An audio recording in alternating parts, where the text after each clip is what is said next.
on her election as president of this 80th session of the General Assembly of the United Nations. Madam President, your experience, I am sure, will allow you to effectively carry out the missions of your august post. Rest assured of the full cooperation of my country. To His Excellency Philemon Yang, your predecessor, I pay tribute to the outstanding work carried out during his term. And lastly, I would like to once again commend His Excellency Antonio Guterres, Secretary General of our organization, for all of the efforts that he has constantly made since he took up his office. Gabon, my country, is keenly interested in the UN 80 initiative, which aims at ensuring operational efficiency in the face of global challenges, as well as to optimize mandates within the UN system. Madam President, 1 year ago, before this prestigious assembly, as the President of the Transition of the Republic of Gabon, I presented the political process begun in my country after the liberation coup which took place on August 30th, 2023. After the presidential election of April 12th, 2025, for which the process and outcomes were unanimously endorsed by the international community, this transition culminated with my inauguration on May 3rd, 2025, as the first elected president of the Gabonese Republic, thus establishing the foundations of democratic order.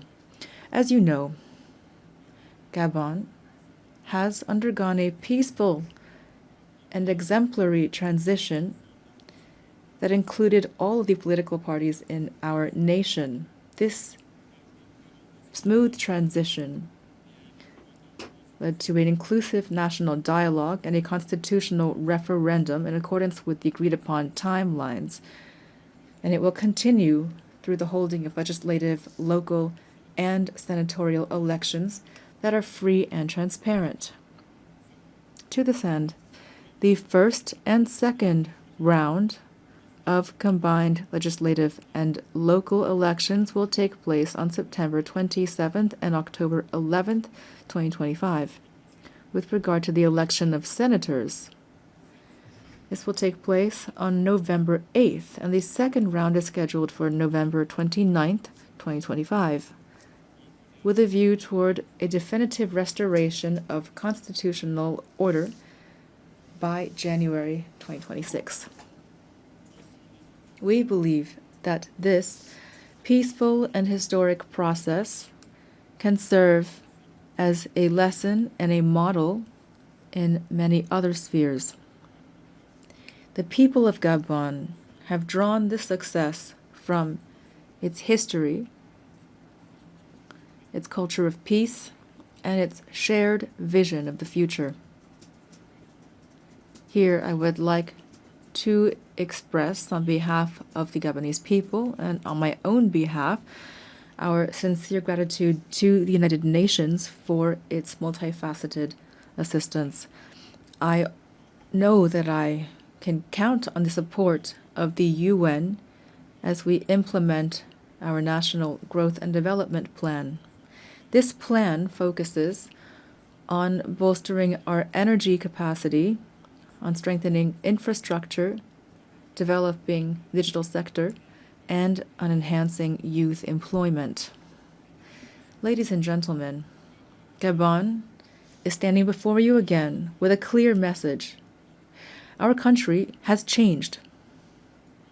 After decades of tensions and political and economic missteps, the Gabonese people has chosen the path of reconciliation and renewal, thus becoming the symbol of and testament to the transformation of hardship into hope, of dependency into dignity, of division into unity, and all without bloodshed.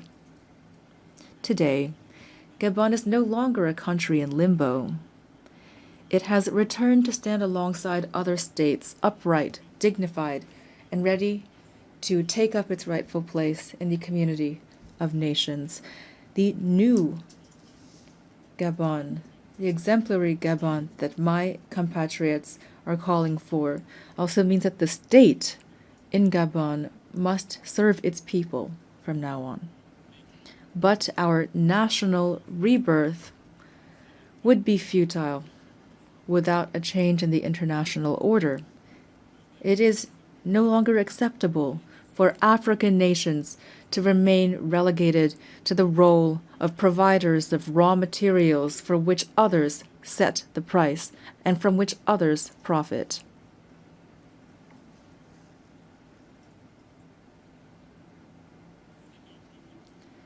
Therefore, I would like to invite public and private investors to support us through win-win partnerships. We have decided to process our resources on our territory, to create jobs at home, to develop African industries, and to interact with the world on the basis of equity, integrity, and mutual respect as we strive toward happiness. In its path toward development, Gabon, a country of peace and opportunity, will continue to welcome all those who commit to upholding our laws, our Republican values, and to contributing positively to our national rise. Distinguished delegates, ladies and gentlemen, this 80th session of the General Assembly has the theme, Better Together, 80 Years and More for Peace, Development, and Human Rights. It takes place in an international context characterized by economic, environmental, and security crises that call for more sustained and more staunch collective engagement. This is an urgent call to tackle these concerns in accordance with the spirit and the values of the UN Charter. Ladies and gentlemen, today the world has a radically different face. Humanity has never had so much technological prowess to ensure its well-being, and yet international peace and security have never seemed so fragile and so under threat. It is high time that peace reign on earth, and especially in Africa, which has so long suffered under conflicts that have been stoked and financed from outside the continent. Let the guns at last fall silent in the DRC, in Sudan, in the Horn of Africa, and in the Sahel. In this regard, instead of constantly stigmatizing and condemning the states of the Sahel, the international community would benefit from supporting them in their battle against the many-headed threat of terrorism. Ladies and gentlemen, on December 12, 1988, Gabon officially recognized the State of Palestine. Then, as now, we support the two-state solution, the only way, in accordance with UN resolutions, to guarantee a just and lasting peace between Israelis and Palestinians, as well as to guarantee international security. In this vein, Gabon must reaffirm its position in favor of lifting the embargo imposed on Cuba due to its negative effect on the well-being of Cuba's people. We solemnly reaffirm our full support for international efforts carried out throughout the world to achieve peace. These efforts must be centered on humans, especially women and youth. Through the Pact for the Future of 2024, the UN must continue to encourage and support the crucial action of women, stemming from the Declaration and the Beijing Declaration and Program of Action, of which we're celebrating the 30th anniversary this year.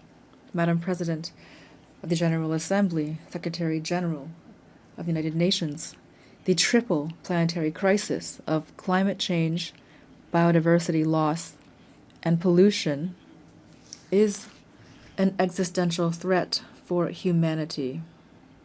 And yet, the efforts of the international community to address these challenges remain drastically inadequate. The Treaty on Biodiversity beyond national jurisdictions, which we have just ratified, fills a legal gap and provides an ambitious framework for equitable and sustainable governance of biodiversity. Together, we have a real opportunity to make this treaty a true driver of transformation for present and future generations. Gabon is the guardian of part of the Congo Basin, the second largest green lung of our planet. This extraordinary heritage must not be sacrificed to financial rapacity. We call for an equitable global partnership in which the protection of our forests is accompanied by fair compensation for the ecological services these forests provide to humanity. Ladies and gentlemen, the new global order is underway.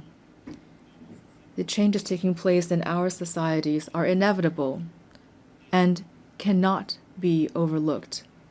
International peace and justice can only be guaranteed by a revitalized multilateralism, in particular through Security Council reform that takes into account the African claims enshrined in the Sirte Declaration and the Eswatini Consensus, to which Gabon is firmly committed.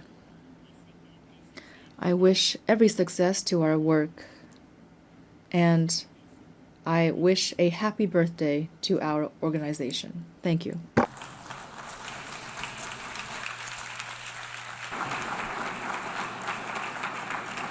I thank you and happy birthday to all of us. On behalf of the Assembly, I wish to thank the President of the Gabonese Republic, Head of State and Head of Government. The Assembly will hear an address by His Excellency John Dramani Mahama, President of the Republic of Ghana.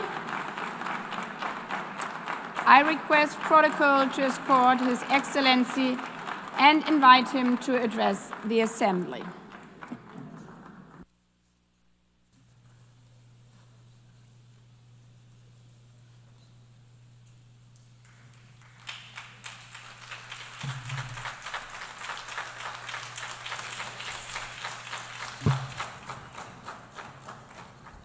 Thank you, Madam President, Mr. Secretary General, Excellencies, ladies and gentlemen.